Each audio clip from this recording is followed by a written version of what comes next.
Primeiro, é um prazer muito grande ter você aqui no nosso canal Direito Civil Brasileiro, né? Você sabe que a gente aqui faz o possível para manter uma alta qualidade de informação, o tempo inteiro bolando assim, coisas novas, coisas que digam respeito aos últimos debates, aos últimos temas que são lançados, assim, né? E na semana passada, quando eu vi a edição da Lei Complementar 182/2021, eu pensei logo em vocês. Puxa vida, vamos fazer um bate-papo bacana com o Gustavo Rabai.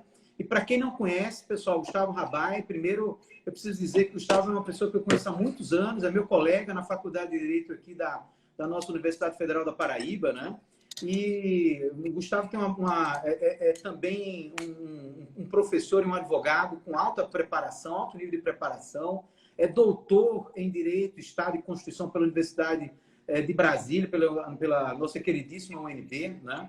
É mestre em Direito Público pela Universidade Federal de Pernambuco, professor atualmente do Centro de Ciências Jurídicas da Universidade Federal da Paraíba, onde a gente compartilha ali também várias turmas que, aliás, já certamente estão nos assistindo. Manda um abraço para todos os nossos alunos e alunas que estão nos vendo agora aqui, né? É membro permanente do Programa de Pós-Graduação em Ciências Jurídicas da nossa queridíssima também, o FPB, para o nosso Programa de Pós-Graduação da FPB, que é um dos melhores programas de pós-graduação em Direito que a gente tem no país. Isso é importante que a gente diga também, né? Também é membro do Conselho Nacional de Pesquisa e Pós-Graduação em Direito, do CONPED, é membro da International Law Association, do ramo brasileiro, da famosa ILA Brasil, no caso, né? O International Law Association. E, Gustavo, olha, o que eu vou mais destacar é que você é um advogado muito vinculado a essa ideia da disrupção na nossa atividade, né? A gente precisa realmente pensar nisso para frente, né? Outro dia a gente fez um evento junto e eu fiz questão de dizer que é importante a gente colocar na cabeça que o fórum já não é mais um fórum físico, o tribunal já não é mais um tribunal físico, né? Os nossos clientes a gente atende, em boa parte dos casos, aqui pelo vídeo, do mesmo jeito que a gente está batendo esse papo aqui agora. Portanto, que advocacia é essa, né? Esse é um ponto que é importante a gente debater antes de tratar mesmo das startups, né? Aliás, eu queria começar lhe perguntando o seguinte. Primeiro, lhe desejando boa noite, porque aquele bate-papo ali inicial foi só para a gente ajustar aqui o nosso vídeo, né? Mas, e lhe perguntar o seguinte, o que é essa advocacia disruptiva, o que é, na verdade, um direito disruptivo, de modo geral, que isso afeta também, claro, os nossos magistrados, os nossos membros do Ministério Público, né? Está todo mundo nessa mesma linha. A gente vai ter que se acostumar com isso, a tratar de assuntos como esse que a gente vai tratar hoje aqui, startups, problemas envolvendo startups nos nossos processos, né? Isso é certo que vai ser bastante corriqueiro, já começa a ser e certamente ainda mais daqui para frente, né? Boa noite, bem-vindo, e você com a palavra, meu amigo. Meu caro Rodrigo, boa noite. Eu fico aqui muito grato pelo convite, né? Sobretudo por parte de você, de uma iniciativa que eu admiro muito, que é o Direito Civil Brasileiro. Onde eu chego, eu falo que é a maior comunidade de direito privado da América Latina, porque eu acompanho diariamente no Telegram e também aqui no Instagram, no YouTube, no canal do YouTube. Me informo, inclusive, me atualizo com todos os conteúdos que vocês geram, né? Quando eu vejo já um card com algum tema ali que me atrai, eu já vou direto ler. E sempre estou divulgando também. E acredito que o Direito Civil Brasileiro faz parte desse ecossistema que a gente está criando de low-techs, de empresas de conteúdo ou empresas de soluções jurídicas que estão voltadas para esse novo direito, né? Que está nesse contexto da disrupção, como tudo está, na verdade, né? Essa metáfora que você fez, né? Do fórum é aqui, né? O fórum está em todo lugar, né? Um fórum onipresente. A gente, na verdade, tem o direito hoje dentro das nossas casas, numa telinha de computador. Eu gostei muito dessa sua abordagem, né? Superou todas as expectativas lá no encerramento do Legal Mindset, que foi um evento que a gente fez, uma mentoria de final de semana inteiro, totalmente gratuito para os nossos membros, né, da comunidade Legal Mind. E eu lembro bem que você ressaltava isso. E, assim, tem alguns aspectos interessantes, porque a gente está matando a saudade, né? É um querido colega de faculdade, lá da UFPB, também um colega da advocacia, que eu admiro muito, tem como um dos ícones da nossa advocacia, conselheiro federal da OAB.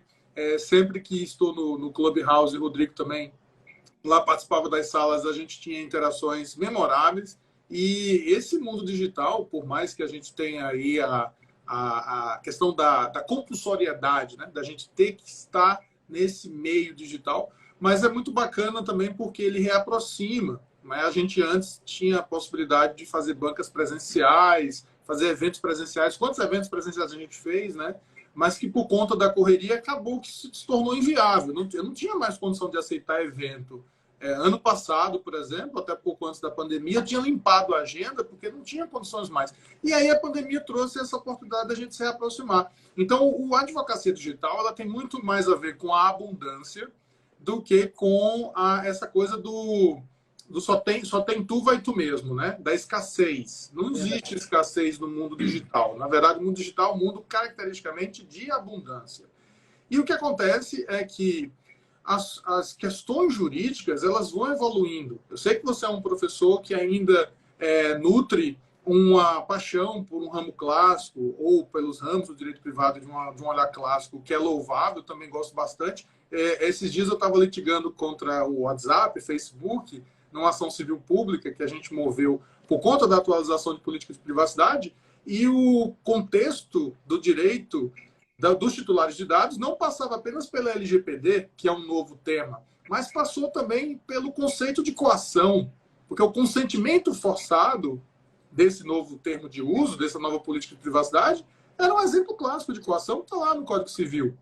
Aliás, o próprio direito à tutela da privacidade, à tutela dos dados privados, é uma das dimensões da personalidade. Então, eu sei que você é entusiasta desses novos tempos, mas que também finca bases sólidas no direito civil clássico, que é necessário para que a gente possa superar os desafios. E aí, só para dar um exemplo, quando alguém fala de disrupção, de advocacia digital, eu gosto muito de deixar claro que uma coisa é a advocacia do direito digital, outra coisa é a advocacia digital. Eu acho que todo e qualquer ramo do direito hoje vai ser impactado pela transformação digital, como no caso da pandemia, desse momento que a gente tem de distanciamento social, foi dilargado, foi recrudescido, foi, de certa maneira, acelerado, né? Mas isso é um caminho inevitável. E aí todos os ramos passam a ser ramos digitais. Todos os ramos vão ter, até o direito penal clássico, hoje ele está sofrendo influência direta do ramo digital, porque as provas hoje são todas colhidas digitalmente também.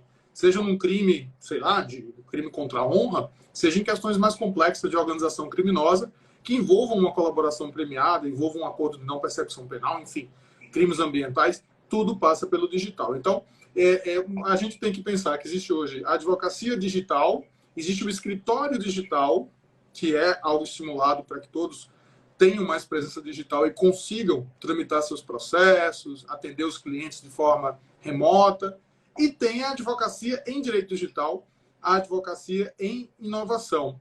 E o papo que a gente vai ter hoje diz respeito muito à inovação, que não necessariamente tem que ser tecnológica, porque existem startups que elas apenas inovam no modelo de negócios e não trazem em si nada muito complexo do ponto de vista da tecnologia, né? Nada high-tech. Muito pelo contrário. É verdade, Gustavo. E você disse uma coisa agora há pouco que eu achei bem interessante, é que a gente não pode confundir a advocacia digital com o ramo do direito digital, né? Um ramo do direito, que agora é o direito digital, aliás, você está inaugurando a cadeira de direito digital na nossa faculdade, né? Na verdade, essa cadeira surge muito por conta dos seus próprios pedidos, né? Eu mesmo acompanhei isso, é importante que a gente diga isso também, né? E não há dúvida que um dos capítulos importantes de uma cadeira de direito digital vai ser agora o marco legal das startups, né? Vai ser um capítulo relevantíssimo, né? Certamente 1, 2, 3, 4 aulas só sobre esse assunto. Quer dizer, que é um assunto quase sem fim, né? A gente andou batendo um papo sobre isso já também para organizar essas nossas ideias. Eu queria que você dissesse um pouco para todo mundo que vai nos acompanhar, até porque a gente vai entrar num tema mais específico, né? O que é uma startup? É importante que todo mundo fique bem craque aqui nesse conceito que, na verdade, alimenta toda a lei complementar 182, né?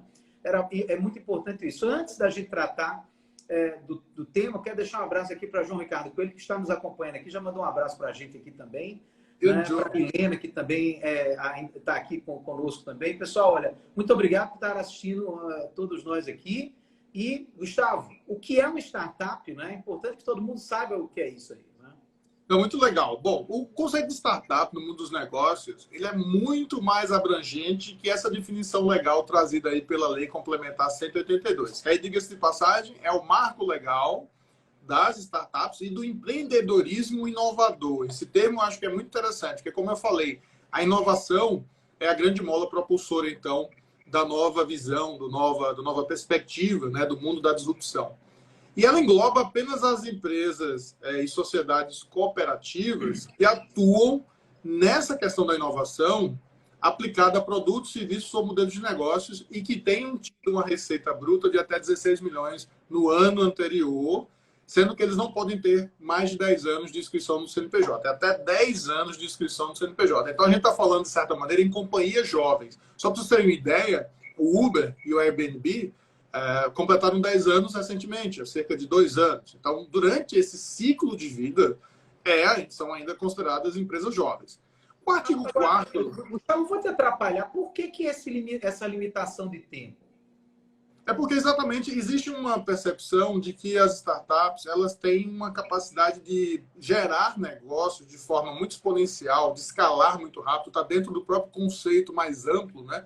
Se a gente for fugir do juridiquês, a gente tem um conceito jurídico, que é esse, com essas limitações, mas se a gente fugir um pouco do juridiquês, classicamente, o conceito de startup remete a um grupo de pessoas que estão à procura de um modelo de negócios que é muito escalável, que ele possa ser repetível, ou seja, que ele sempre seja buscado pelos seus clientes, trabalhando em condições de extrema incerteza, mas que, enfim, superam a burocracia em nome exatamente de terem ali um predomínio ou uma excelência em relação aos serviços que são prestados, de modo que as pessoas acabam se tornando dependentes. E a gente tem como os exemplos clássicos, né, de startups, empresas que hoje fazem parte do nosso cotidiano. Se a gente for pegar as multinacionais, a gente tem Uber, Airbnb, DoorDash, as fintechs de uma maneira geral, como o PayPal, até a empresa de foguete, né? A SpaceX, do Elon Musk, é uma startup, a própria Tesla pode ser considerada uma startup. E no Brasil a gente tem PagSeguro, Nubank, outros bancos como Neon, C6 Bank, e aí temos EasyTaxi 99, iFood, eu uso quase todo dia, umas 2 vezes pelo menos, né? Acho que todo mundo aqui usa bastante o iFood, né? Log, Stone, Quinto Andar no mercado imobiliário, aqui na Paraíba, né? A Neuron e Everdata, são tantas empresas que elas têm uma carga de exponencialidade tão grande que acaba todo mundo usando, né? E aí, com isso, esse lapso temporal faz com que a gente delimite que essas empresas elas tenham um regime diferenciado nesse momento de maturação. Depois de passar esse ciclo inicial, né, de uma companhia jovem, essas empresas geralmente elas são, pelo menos se a coisa der certo, elas vão ser aquilo que a gente considera hoje mais para big techs ou para grandes corporações, né, que crescem de forma exponencial, em detrimento de outras que seriam empresas do modelo tradicional. A gente tem essa dicotomia, né?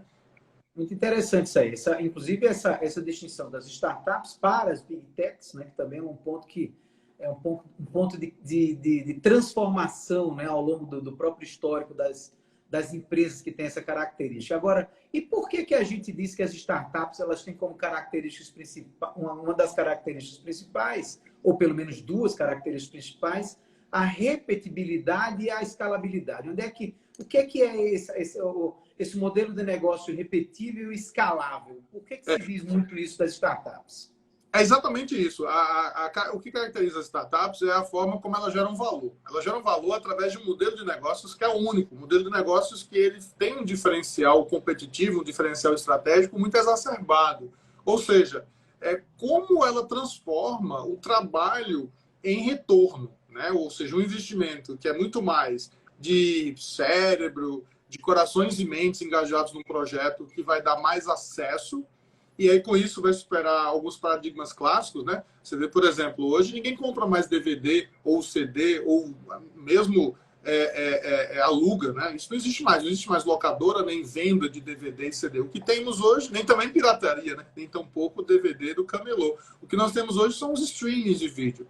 Então, assim como ocorre com as franquias, é a forma como o cliente enxerga valor, como ele está disposto a pagar pelo produto ou serviço da startup, que fará com que esse modelo de negócios ele seja diferenciado. E aí as expressões repetível e escalável, elas identificam exatamente essa capacidade de entregar o mesmo produto novamente em uma escala potencialmente limitada. Veja que nós sempre somos consumidores dessas mesmas marcas que eu falei. Nós não compramos apenas uma vez, nós pagamos a assinatura. O acesso a esses bens, esses serviços, é mais importante do que a propriedade da coisa, né? Do que ter a coisa em si, muitas vezes. E sem muitas customizações ou adaptações para cada cliente. Embora alguns modelos de negócio giram em torno da customização, mas nesse caso a gente está falando de assinaturas, de grandes produtos, e aí se torna muito escalável, se torna muito grande na sua quantidade, na sua base de clientes, né? E aí crescer em receita sem aumentar os custos é o que caracteriza a abundância no mundo das startups. Ou seja, algo que dá acesso, empodera um público-alvo e torna o negócio naturalmente exponencial. Então, essa é a grande característica. A Milena está falando uma coisa importante. Ó. O iFood se acessa todos os dias, ou quase mesmo, se for pegar lanches e compras, né, de restaurantes, mercados diferentes. Mas a gente sempre tem ali a opção, a novidade, né, do iFood. É verdade. Gustavo, outra coisa. Quando a gente está diante de uma lei dessa, que chega aí, vamos aqui já... A gente já avançou muito nessas questões do mundo digital. Agora que o Brasil teve um marco legal sobre startups, né? Mas uma das minhas curiosidades é o profissional da área jurídica. Ele tem que se preocupar em conhecer as startups ou digamos assim, isso vai ficar ali para um determinado grupo de pessoas que vai se dedicar só ao estudo de direito digital? Ou você acha que hoje é praticamente obrigatório o aluno, principalmente o aluno de direito, depois o jovem advogado, o jovem juiz que vai pegar aí também os primeiros casos sobre esse assunto? Você acha que isso é uma lição praticamente inevitável hoje na nossa formação, né? Olha, o fato dessas companhias, né, globais que eu falei, né, terem surgido nesse formato, nesse momento, especialmente da transformação digital e de uma necessidade cada vez maior de inventividade, né, de inovação mesmo profunda, e aí a lei, ela, no artigo 4, faz essa distinção, né, de startups incrementais e de startups disruptivas. A palavra disruptiva aparece na lei pela primeira vez em 2019, né, quando a gente tem a declaração dos direitos de liberdade econômica, precedidozinho ali pela criação da empresa simples de crédito e do próprio conceito jurídico de startups, né? Na lei complementar, eu acho que é a lei complementar 164 ou 162, que altera a lei complementar 123 e cria o Inova Simples, né? Uma modalidade excepcional de simples nacional para as startups. E aí falam que existem startups que têm uma natureza simplesmente incremental, porque elas já estão melhorando algo que já existe, um produto ou serviço, mas se o produto ele está relacionado a uma inovação de fato, a criação de algo totalmente novo, aí se chama de startup de natureza disruptiva. E aí, por mais que nós tenhamos empresas tradicionais, nós atendamos empresas tradicionais na advocacia, toda e qualquer empresa ela vai passar a assimilar essa metodologia, essa mentalidade das startups. Ou seja, a gente está no momento da história com que a indústria 4.0, a gente está falando de indústria digital, daí porque vem a expressão advocacia 4.0, não é porque tem a advocacia 1.0, que foi superada, 2.0, 3.0, não é fase de videogame, gente. É porque a advocacia 4.0 atende os anseios da indústria 4.0, de uma indústria que está se renovando pela inovação, né? Está se renovando pela transformação digital. E aí a metodologia de desenvolvimento das startups, ela acaba sendo até mesmo um modelo primário do mundo dos negócios hoje, né? Mesmo para empresas tradicionais que buscam aí beber dessa fonte cada vez mais, até para testarem se elas têm longevidade na operação ou mesmo para garantirem a sobrevivência, né, num cenário que está cada vez mais competitivo. Para as empresas jovens, não tem nem o que comentar. Elas já vão no modelo da startup enxuta, né, no Canvas, na ideia de você criar aí uma série de testes, de experimentos para crescerem rápido, né? Que é aquela história do growth hacking. Não sei se alguém está familiarizado com essa terminologia, né, dos hackings de crescimento, mas é muito importante. E aí um dos lemas do Growth Hacking é fale rápido, fale sempre, né? Porque falhando você vai ter como corrigir as falhas. É o fail often, fail fast, né? Fail fast, fail often, que é o lema do Thomas Watson, lá, o criador da IBM. É um dos lemas do Vale do Silício, né? Um dos lemas lá do berço da inovação tecnológica no mundo atual. E aí é muito interessante dizer isso, Rodrigo, porque assim, advogar para empresas hoje exige do profissional o conhecimento de ferramentas jurídicas inspiradas no mundo das startups já, tá? Sim. E assim, as principais ferramentas jurídicas nesse campo da inovação, elas andam lado a lado das ferramentas de gestão.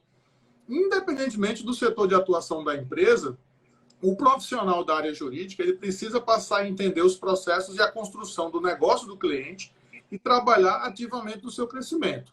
Ou seja, para ele atender a necessidade da startup, né, ele não vai ter que ficar pensando em oferecer serviço de advocacia, mas soluções, muitas vezes inéditas, para problemas que também são inéditos. Né? Ou seja, se o problema é completamente novo, você está querendo inovar num ramo que é algo que nunca ninguém fez, né? Óbvio que você vai ter alguns entraves regulatórios, e aí você vai ter que saber que a abordagem com os clientes da advocacia para startups, ela evita tecnicismo, formalismo, juridiquês, por duas razões. Primeiro, porque o formalismo não é algo que dialoga, né, com a ideia de disrupção. Em segundo lugar, porque atrapalha a comunicação de alguém que não está familiarizado com o direito e está com pouco tempo para assimilar os castelos conceituais da gente, que já estão caindo, né? E aí, para você poder acelerar as mudanças na vida dos parceiros e principalmente dos clientes, você tem que incorporar o modelo mental deles. Eu geralmente atendo meus clientes de startups de forma descontraída, como a gente está aqui agora, sem gravata. Né? Já tem, inclusive, hoje jurídico sem gravata, o Instituto Jurídico Sem Gravata, Sim, que é o pessoal de São Paulo muito legal. Vou jogar fora a minha gravatinha, rapaz. Eu adoro minha gravatinha, mas a gente vai ter que se adaptar a esse modo startup de viver, né? Tem juridiquês, né, Rodrigo? Sim, sem juridiquês. Aliás, a propósito disso, eu vou aproveitar essa oportunidade que você está me dando agora aqui para você falar sobre dois modelos de contratos que são muito comuns no meio das startups, que são os NDAs, né? E também os memorandos de entendimento. Né? Acho que todo mundo precisa entender um pouco disso aí. Seria bom você explicar para todo mundo que está nos escutando agora também aqui. Né? Exatamente. Olha, como não existe um ramo específico para gerenciar o jurídico de uma startup, é importante que a gente adapte aí os modelos de contratos que existem no mundo do direito corporativo de uma maneira geral, mas com foco em destravar as operações, né? Então, às vezes você tem que ter um cuidado antes de antecipar as informações do que a startup vai realizar, mesmo que você queira participar ali do modelo de negócios para eventuais parceiros, para futuros clientes, até para os advogados. E, em algum momento, se aquilo é ouro, se aquilo realmente é muito relevante, é uma inovação de fato, alguém pode fazer ali um uso incorreto das informações. Aí estamos falando mesmo de segredo comercial. Então é importante que se firmem sempre os termos de confidencialidade e os pactos pré-contratuais ou simplesmente memorandos de entendimento. Então, o MOU, o que é um MOU? É um Memorandum of Understanding. Então, esse termo MOU acabou sendo muito utilizado como um pré-contrato, em que cada um ali pré-define qual o seu papel naquele momento da criação da startup, que é o que a gente chama de early stage, né? O estágio inaugural, o estágio precoce, o estágio mais infantil, né? Assim, está na primeira infância da startup, está no começo do começo, no comecinho de tudo. Para assegurar que ninguém saia espalhando ali o modelo de negócios, o segredo, né? Ou seja, o segredo é a alma do negócio, então tem que preservar isso. Se assina ou um instrumento à parte chamado NDA, né? Até para uma conversa preliminar. E se já estivermos falando em pré-definição de participações, né, de colaborações, de cooperação entre os atores, aí já coloca no MOU o NDA, que é esse termo de confidencialidade. Isso é muito importante, são instrumentos muito corriqueiros. E, assim, todas as empresas estão utilizando esse formato, mesmo sem serem startups, né? Aliás, a confidencialidade nas startups talvez seja onde está o maior valor concentrado delas, né? Gustavo, porque uma ideia que vaza, que foge de repente da cabeça de alguém, ela pode se transformar num negócio muito milionário, né? Precisa ter muito cuidado, o NDA é muito importante aí, é um instrumento de alta necessidade, né? Quando a gente está tratando nesse ramo aqui específico, né? Mas olha, vamos passar um pouquinho aqui para dentro da lei propriamente. A gente viu ali que quando o artigo 2º da lei, ela traz dois conceitos novos, que eu acho que também todo mundo que vai trabalhar na área precisa conhecer bem. O primeiro é o do investidor anjo, né, que sempre andava meio solto. Claro que a gente já tinha regras sobre investidor anjo no Brasil. Se eu não me engano, há 3 anos nós passamos a ter, 3 ou 4 anos nós passamos a ter regras mais específicas sobre investidor anjo, né? E também sobre o ambiente regulatório experimental, que também digamos assim, um novo conceito que é trazido, pelo menos do ponto de vista legal, né? Um conceito que foi trazido para a lei, claro que não do ponto de vista dessa área de conhecimento, que trabalha nessa área sabe muito bem que o sandbox regulatório ele é bem conhecido de toda forma, né? Mas seria bom você tratar também sobre isso, o que é o investidor anjo e o que é esse ambiente regulatório especial que foi criado pela Lei Complementar 182/21. No artigo 2º, né, eles trazem algumas definições, né, para que a lei seja facilmente compreendida, né, pelos empreendedores. E aí essas duas expressões, esses dois conceitos, eles surgem com destaque. O investidor anjo é qualquer pessoa física ou jurídica que poderá investir numa startup, né, aportando capital, inclusive aí por meio de fundo de investimento, ou seja, vai fornecer os recursos para que a empresa se desenvolva. E, com isso, depois ele recebe de volta o investimento realizado, ele recebe uma cota, ele recebe uma participação. E ele não é considerado sócio, nem tem qualquer direito à gerência ou a voto na administração da empresa. Não respondendo por qualquer obrigação da empresa, lá nos termos, acho que, salvo engano, é do parágrafo 2º do artigo 5º, acho que você deve abordar ainda sobre isso. Eu sei que você estava debruçado sobre Está no artigo 8º, está no artigo 8º. Isso. No artigo 8º, inciso, acho que o 3º, o 2º, a gente vai passar por lá também. Eu estou com a lei aberta aqui para a gente também tratar sobre esse assunto. Assunto, aliás, importantíssimo, né, dentro desse tema, né? Isso, porque foi alterado, na verdade, o próprio estatuto agora, esse próprio marco legal, ele também altera outros estatutos, como é o caso da Lei Complementar 123, que fala sobre o Simples Nacional. Lá no artigo 61A, fala expressamente que não é considerado sócio, nem tem qualquer direito à gerência ou a voto na administração da empresa. E também, portanto, não responde qualquer obrigação dela, né? Ele é remunerado por conta dos aportes, mas ele não faz parte do quadro societário. E lá na Lei Complementar 123, Rodrigo, tem exatamente essa indicação de que podem ser pessoas físicas, jurídicas ou fundos de investimento. Exatamente. Já o sandbox regulatório, que aí tem esse termo, né, em português, ambiente regulatório experimental, né, sandbox é literalmente uma caixinha de areia, né? É um conjunto de condições especiais, simplificadas, para que determinadas pessoas jurídicas que aceitem participar possam receber dos órgãos ou entidades que regulamentam o setor uma espécie de cheque em branco, uma autorização temporária para desenvolver modelos de negócios inovadores, testando ali técnicas, tecnologias experimentais que poderiam colidir, poderiam violar algum preceito aí de alguma norma de regulação, né? Ou seja, vai cumprir certos critérios e limites que estão previamente estabelecidos pela entidade reguladora, mesmo que eles saiam um pouco fora da caixa. E o que significa isso, né? Fora da caixa? É como se você estivesse testando ali uma nova tecnologia e, de repente, ela esbarrasse numa proibição regulatória, ou seja, numa vedação. Teria que ter uma autorização prévia de uma CVM, uma regulamentação pelo Banco Central, uma autorização por parte de uma agência reguladora, de uma Anatel, uma ANP.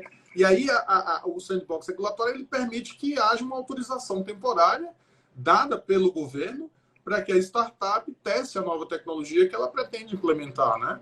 E aí a gente tem muito disso nas fintechs, no caso das fintechs. E eu tenho até um exemplo interessante, que é de uma startup que ela até fez propaganda com a Débora Seco, uma época atrás, ficou muito restrita ao Rio de Janeiro, que é o GoFit, que é um delivery de gasolina. Imagina você ligar e aí chega um carro, né, um trailer, sei lá, um caminhão, com um tanque de combustível para colocar no seu carro, né? Isso daqui a pouco já vai ficar datado, né? Porque daqui a pouco os carros vão ser todos elétricos, né? Ou híbridos, pelo menos, e aí você não vai precisar ficar, né, nessa pendenga aí de ter gasolina via delivery. Mas eles tiveram muitos problemas, tiveram alguns retrocessos por conta exatamente de proibições da ANP. Então, a existência de um modelo como esse de sandbox regulatório permite que haja uma maior flexibilização. Então, é um ponto muito importante da lei.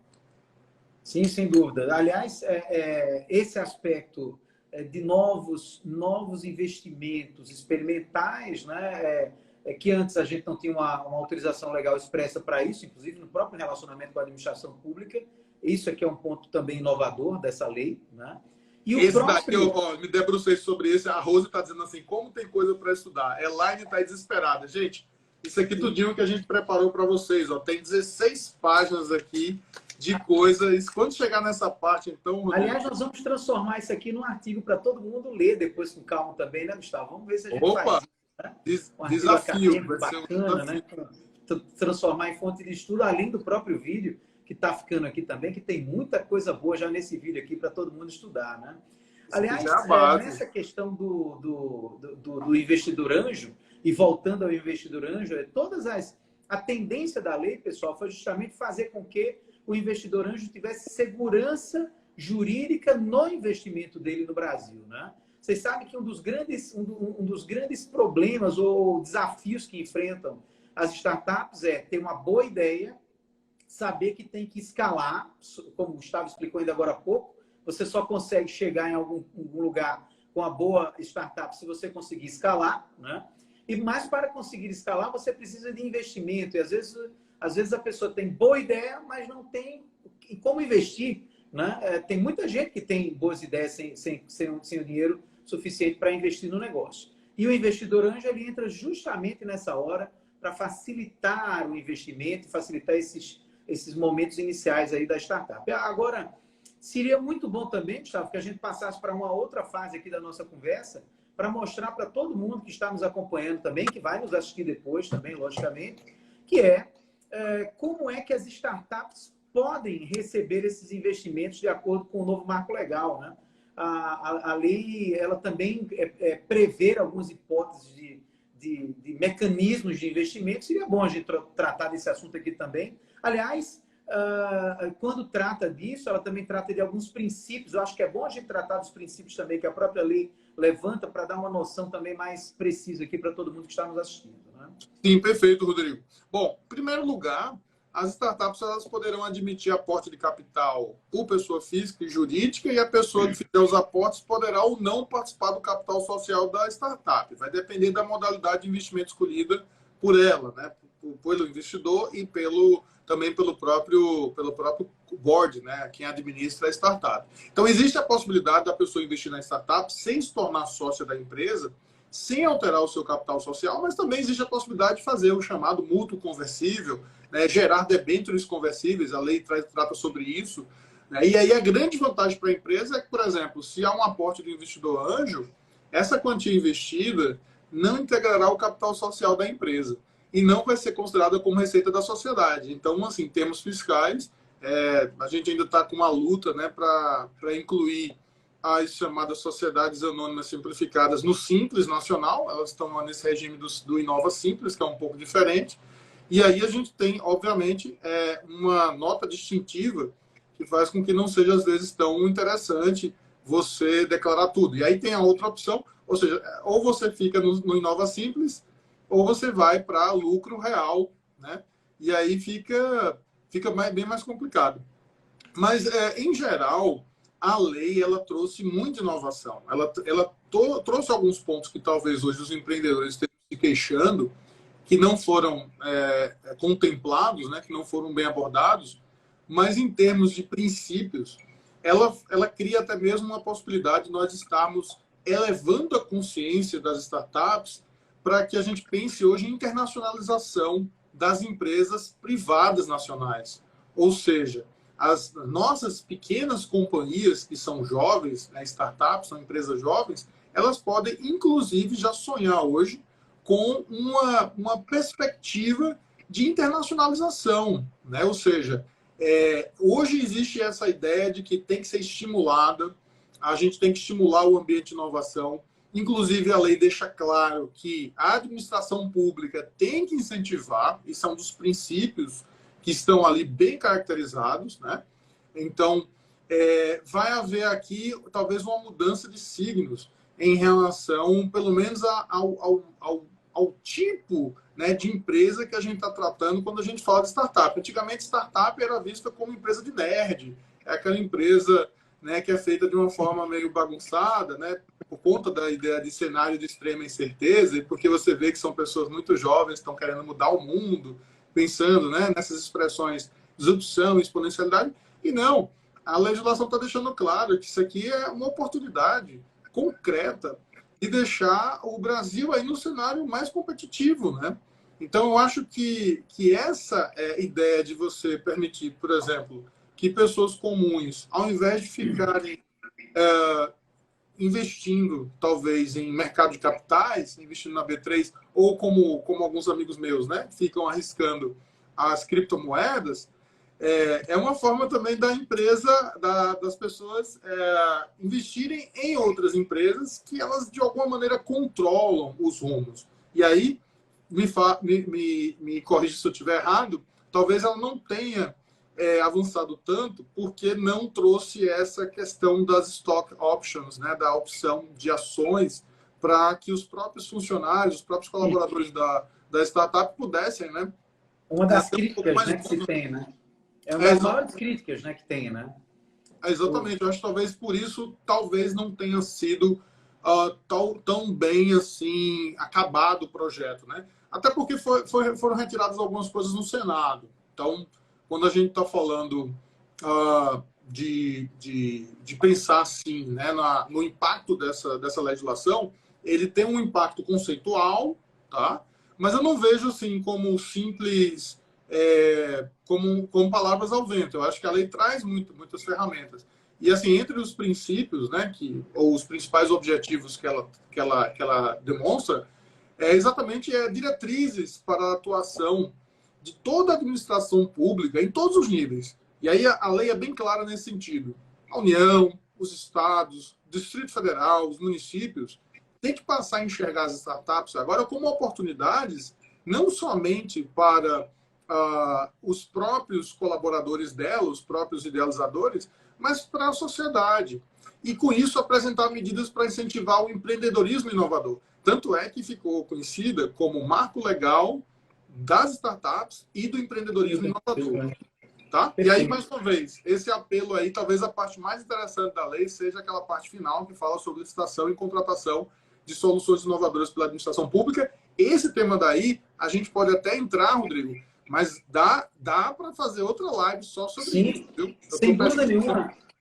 Eu estava vendo aqui na lei, se a gente for estudar mesmo os aspectos de direito administrativo, novos aspectos de direito administrativo dentro das startups, isso aqui é um mundo. Aliás, a gente pode até pensar nisso, de repente a gente fazer uma temática voltada especificamente para essa área, né?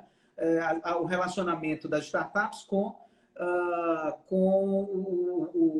o poder público, né? Em razão das novas regras trazidas pela lei complementar. Rodrigo, só me ocorreu agora que além das low techs, a gente vai ter muita presença agora das GovTechs e das RegTechs, nas empresas que vão trabalhar com licitação para ajudarem as startups a entrarem nesses procedimentos, né, especiais.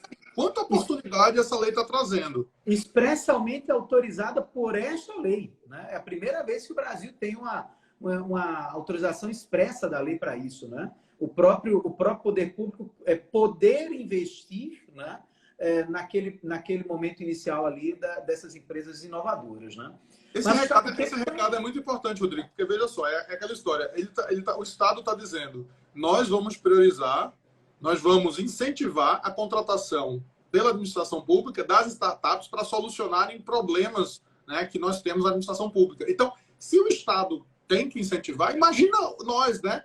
O povão, os empresários, os investidores. E aí eu sempre digo isso, sabe? Até antes mesmo dessa visão que a lei trouxe, eu confesso que particularmente a lei me impactou profundamente em termos de visão de possibilidades. Mas antes disso, eu já defendi o seguinte: ao invés de investir na B3, ao invés de investir em criptomoedas, investe em pessoas.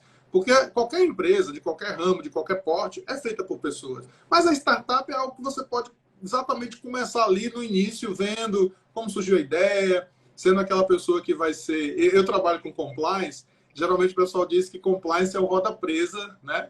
É o roda presa da empresa. Toda empresa tem um roda presa, é o compliance. E não, ao contrário, a gente disse que tem algumas coisas que tem que ser observadas, tem que ter cuidado, tem que ter muita cautela, mas a gente jamais diz, não pode fazer isso. Né? André Cabral, que é nosso colega querido, sempre diz isso nas nossas reuniões. Olha, não é para dizer que não pode fazer, agora tem que dizer como deve ser feito com cuidado. E aí permitir que as pessoas invistam nas suas ideias, nos seus sonhos. Sem dúvida nenhuma. Gustavo, o tempo está passando tão rápido que já vai acabar, rapaz. É uma coisa assim inacreditável. Não a gente vai ter que combinar com o Instagram da próxima vez para deixar a gente com pelo menos 2 horas. Mas como ainda tem um tempinho para a gente tocar no assunto aqui, tem aquele tema que você tinha lembrado ainda agora há pouco, ele na verdade está aqui no artigo 8º, inciso 2º, quando ele trata dos limites de responsabilidade do investidor anjo, né? Eu acho que o investidor anjo deve ser mesmo o foco principal dessa lei na questão que diz respeito ao aspecto privado dela, né? A gente estava aqui fazendo algumas passagens ali no direito público, vamos chamar assim, enfim, como a gente ainda consegue dividir, mas aqui no âmbito meramente privado, existe esse artigo que trata especificamente sobre a responsabilidade do investidor anjo. E é muito importante que o Brasil estabeleça uma responsabilidade clara para que as pessoas possam investir nas startups sem medo e, de repente, colocar o patrimônio, por exemplo, em xeque, né? Em jogo ou um patrimônio numa área de insegurança. Né? O que já dá um norte bom a respeito desse assunto é a regra do artigo 5º, quando ele diz como é que pode haver esses investimentos do investidor anjo. Né? Ele fala aqui do contrato de opção de subscrição de ações ou de cota celebrado entre o investidor e a empresa, né? Contrato de opção de compra e venda de ações ou de cotas, né? As debêntures conversíveis emitidas pela empresa nos termos da lei das SAs, né? O contrato de mútuo conversível em participação societária, as sociedades também as sociedades em conta de participação, que aliás é muito utilizada nesse caso já pelos investidores anjos. Talvez a SCP seja hoje o modelo mais usual, né, que a gente tem para a participação dos investidores anjos, né? Enfim, tem uma série de possibilidades que nós vemos aqui no artigo 5º. Mas o que chama muita atenção, e é importante que todo mundo que esteja nos escutando agora, é justamente uma mentalidade que deve haver no sentido da gente incentivar o investimento nas startups pelos investidores anjos, né? Por aqueles que não querem participar da sociedade, como você ainda agora há pouco deixou muito esclarecido. O investidor anjo ele pode ou não ser sócio, não necessariamente ele vai ser sócio, como a gente viu, todos esses modelos que estão aí no artigo 5º não induzem ao contrato de sociedade, eles induzem a outros modelos contratuais, né? E no caso aqui, é importante ficar claro que o investidor anjo ele não pode entrar no risco do negócio diretamente, até porque ele não vai estar decidindo lá dentro da startup, ele não vai ser proprietário de cotas ou de ações, né? O investidor anjo ele vai ter outros modelos que fazem com que ele possa fazer esse investimento. E o artigo 8º, ele diz: o investidor que realizar o aporte de capital a que se refere o artigo 5º desta lei complementar, primeiro, não será considerado sócio acionista, nem possuirá direito à gerência ou a voto na administração da empresa conforme pactuação contratual. Ok. E no inciso 2º, ele diz: não responderá por qualquer dívida da empresa, inclusive em recuperação judicial, e a ele não se estenderá o disposto no artigo 50, e também aqui, e em outras disposições, o artigo 50, o artigo da lei da CLT, que trata da desconsideração da personalidade jurídica, enfim, que induz isso na CLT, que também induz isso no Código Tributário Nacional, e em outras disposições atinentes à desconsideração da personalidade jurídica existente na legislação vigente. Ou seja, é importante que a gente crie uma mentalidade por parte de todos nós que o investidor anjo ele tem que estar protegido nisso, até para a gente incentivar esse tipo de investimentos que nós temos necessidade no nosso país, né? Ou seja, em outras palavras, Se a lei está dizendo que o investidor anjo ele não participa diretamente das decisões, nem é proprietário de cotas ou ações, ele não pode sofrer o impacto patrimonial de eventual problema que se tenha lá dentro das startups, né? Eu não sei, imagino que você pensa exatamente assim também, a gente tem que pensar para frente, né? Acho que a gente tem que prestigiar o investidor anjo de todo modo no nosso país, né? Mas, como você tinha falado no início, o problema serão os juízes interpretarem, né, que ali não há uma jabuticaba para que o cara que às vezes até está sendo quase dono, né? Eu já tive casos em que o investidor anjo ele queria ter uma participação de 40% da empresa. Ora, 40% é dono, né? E aí tem o parágrafo único desse artigo, ele fala exatamente que há a possibilidade de se exceptuar em caso de dolo, né, de fraude, de simulação, como é a praxe no direito privado. Que, aliás, me parece que ficou muito bem ressalvado e resolve o problema. O próprio parágrafo único resolve o problema. Ou seja, se você fosse esconder atrás de uma startup de má fé, dolosamente, querendo ludibriar alguém, querendo fraudar credores, então que se aplique a lei como ela está posta aqui, né? Agora, de modo geral, a gente tem que incentivar esse tipo de investimento no nosso país. Aliás, uma das promessas da lei é justamente essa, fazer com que o Brasil seja o país das startups, né? E eu acho que dá, né, Gustavo? Acho que a gente vive um país de grandes mentes, né? De mentes brilhantes, e acho que sim, dá para a gente pensar nisso aí, né? Existe uma crítica sempre grande ao aspecto simbólico das leis em geral.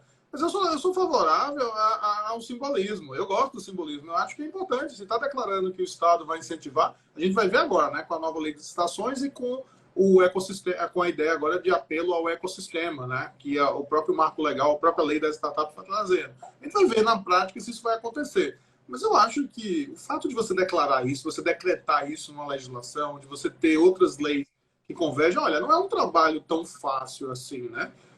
Tipo, 2019, há 3 anos, basicamente, a gente tem a expressão disrupção numa lei, né? Não tem nem no dicionário. Pensou nisso? Não existe no dicionário Aurélio, você não vai encontrar no Ruais em 2019 a expressão disrupção. E tem, exatamente, na lei, né? Na lei brasileira. Então, acaba que, de certa maneira, vai dando uma certa segurança, uma garantia aí para que o investidor, para que o empreendedor, ele arrisque mais, ele sonhe mais alto. Eu acho que é outro caminho. O Instagram vai botar a gente para fora, rapaz. Não tem jeito. Você vai ter que se despedir em 30 segundos e eu em 10.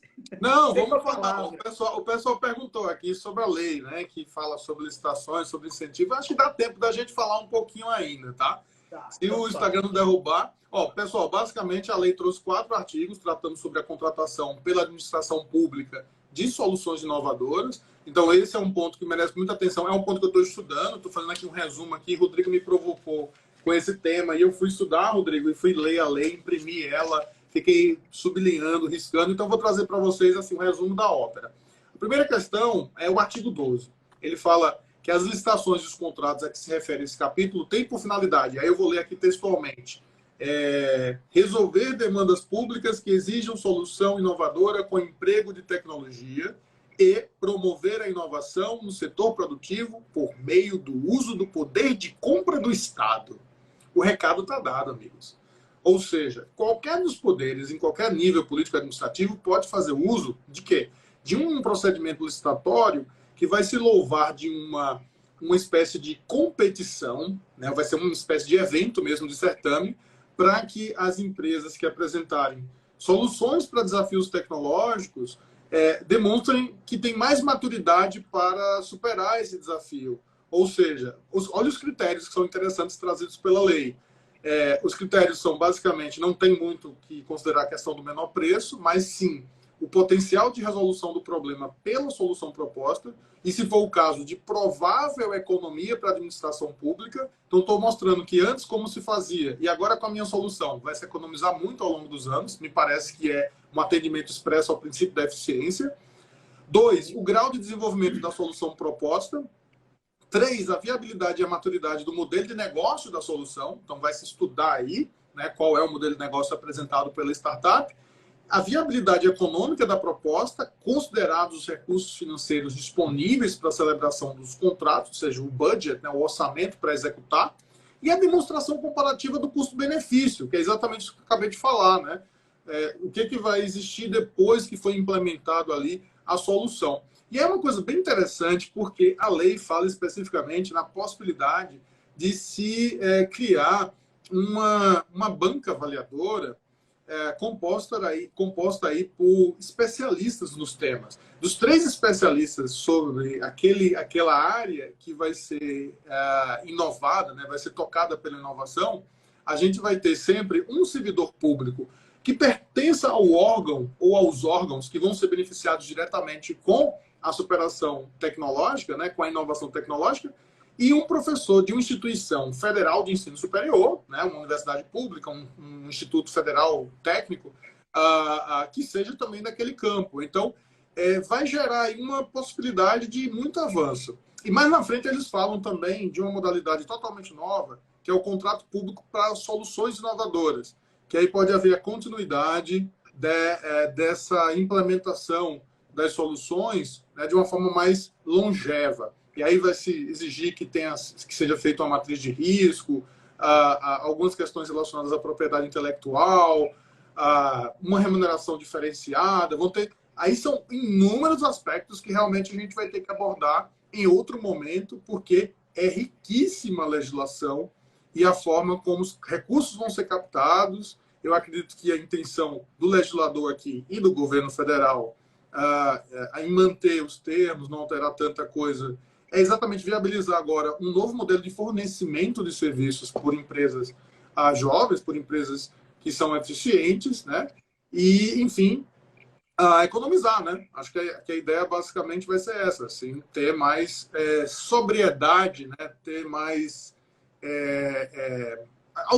austeridade, eu acho que a palavra é essa, que lembra até o nosso memorável senador Zé Maranhão, ex-governador Zé Maranhão, a ideia da austeridade com dinheiro público. Eu lembro, inclusive, falando em Zé Maranhão, queria fazer uma homenagem a ele, ele foi durante anos presidente da Comissão Mista de Orçamento do Congresso Nacional, né, do Senado e da Câmara Federal. Uma atuação brilhante e muito discreta.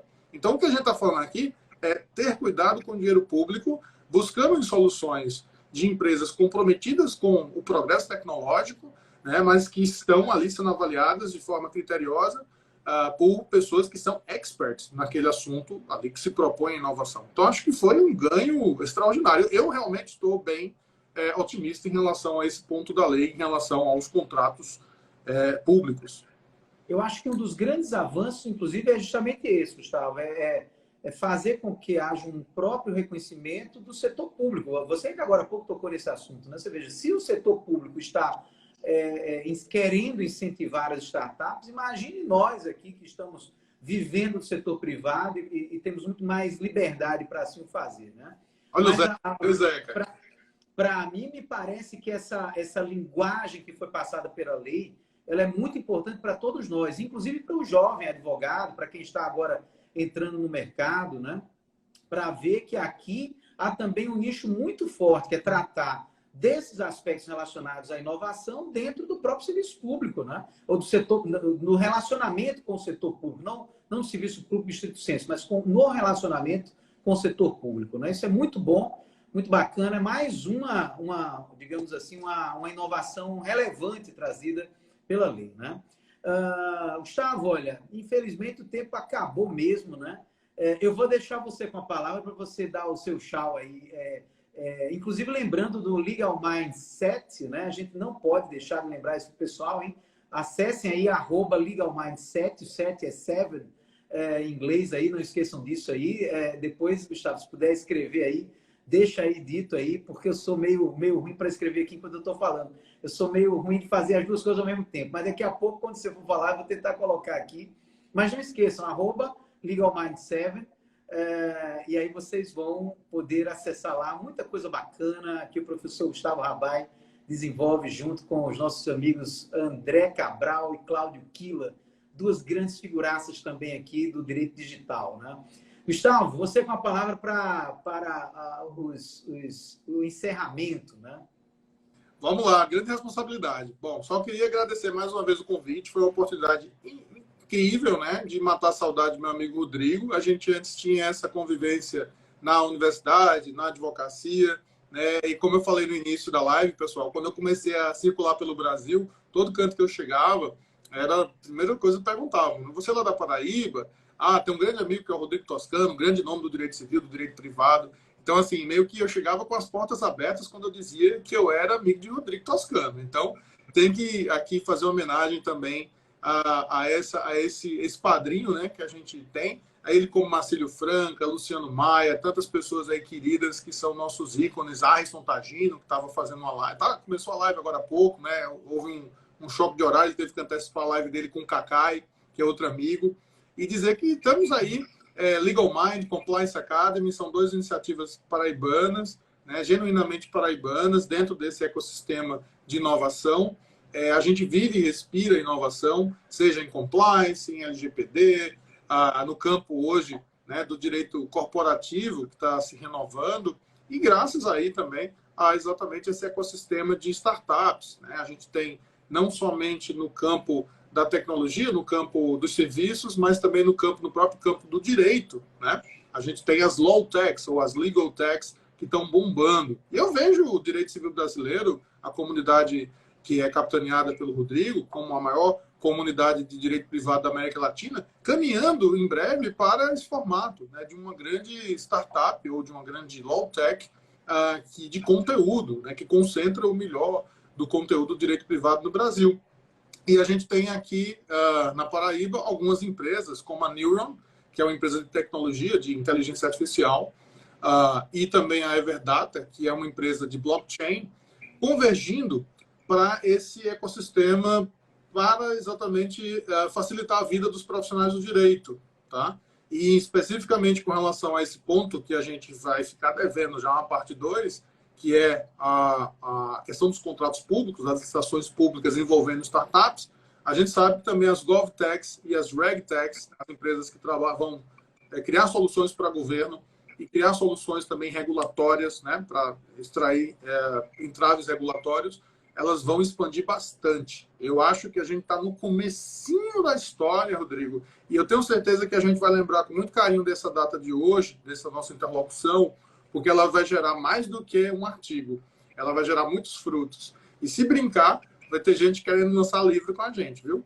Verdade. Se Deus quiser, lançar livro é com a gente mesmo, né, Gustavo? A gente está na área sempre, né? Queria agradecer a Elaine, Milena, Karina Vilarim, Zeca Barata, que esse é um cara fantástico, um dos grandes incentivadores do ecossistema aqui de inovação. Jonatas Massa, aluno nosso lá da UFPB, aluno meu e seu. Denise Sarchiapone, que é nossa querida amiga, que está hoje nos Estados Unidos, em Washington, lá brilhando com a advocacia. É isso, pessoal. Obrigado aí pelo carinho. Muito bem, Gustavo. Eu que agradeço muito. Aliás, quero aproveitar também para agradecer. Estou vendo aqui que o Denise está participando, o Jonatas também. O nosso querido amigo Wilson Belchior, ainda agora há pouco entrou aqui também. Inaldo Dantas, Cláudio Tavares, eu vi aqui também. Enfim, Karine falou do Telegram do Direito Civil Brasileiro. O Telegram do Direito Civil Brasileiro, vocês sabem que eu tenho um carinho muito grande por ele, porque é lá onde a gente amplia mais ainda as informações que a gente pode passar, né?